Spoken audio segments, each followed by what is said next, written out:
माननीय शिवसेना प्रमुख उद्धव बाळासाहेब ठाकरे यांच्या आदेशानुसार महाराष्ट्र जनसुविधा आदेश रद्द करण्यात यावा याबाबत शिवसेना उद्धव बाळासाहेब ठाकरे पक्षातर्फे उपविभागीय अधिकारी दर्यापूर यांना निवेदन सादर करून त्यांच्या मार्फत राष्ट्रपती महोदयापर्यंत पोहोचविण्याकरिता निवेदन सादर केले आहे। सभागृहात निवेदन सादर करून शिवसेना पक्षाच्या वतीने घोषणाबाजी करण्यात आली।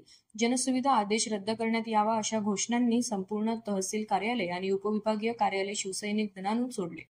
निवेदन सादर करताना युवा सेना जिल्हा प्रमुख अंकुश पाटील कवडकर, जिल्हा समन्वयक प्रदीप वडतकर, महिला आघाडी जिल्हा प्रमुख अलका पारडे, विधानसभा संघटक बबनराव विल्हेकर, तालुका प्रमुख प्रमोद धानोरकर, युवा सेना तालुका प्रमुख सागर गिरे, शिवसेना शहर प्रमुख गोपाल अग्रवाल, युवा सेना शहर प्रमुख रुपेश मोरे, उपशहर प्रमुख दीपक बागडे, महिला आघाडी उपतालुका प्रमुख अर्चनाताई पाखले, महिला आघाडी उपतालुका प्रमुख अर्चनाताई पखाले, भाकप पक्षाचे बाळासाहेब कुटेमाटे, पूजाताई रमावत, दिनकरराव मुळे, शुभम विल्हेकर, मंगेश पारडे, संतोष हागे, उमेश बुरे, आकाश साबळे, पंकज राणे, निलेश पारडे, योगेश कावळकर, रवी जाधव तसेच शिवसैनिक उपस्थित होते। आमच्या पक्षप्रमुख उद्धवसाहेब ठाकरे यांच्या आदेशानुसार संपूर्ण महाराष्ट्रात प्रत्येक जिल्हा पातळीवर, प्रत्येक तालुका स्तरावर, प्रत्येक गाव स्तरावर जनसुविधा विधेयकाच्या निषेधार्थ आम्ही आंदोलन केलेलं आहे।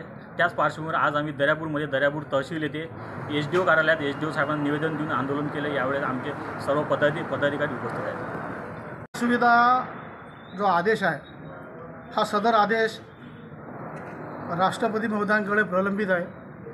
त्यावर त्या जनसुविधा कायद्याची रूपांतरण करण्यात येऊ नये, तो कायदा रद्द करण्यात यावा या मागणीकरिता आज शिवसेना उद्धव बाळासाहेब पक्षाच्या वतीनं आम्ही दर्यापुरातील सर्व कार्यकर्ते या ठिकाणी जमलेले आहोत।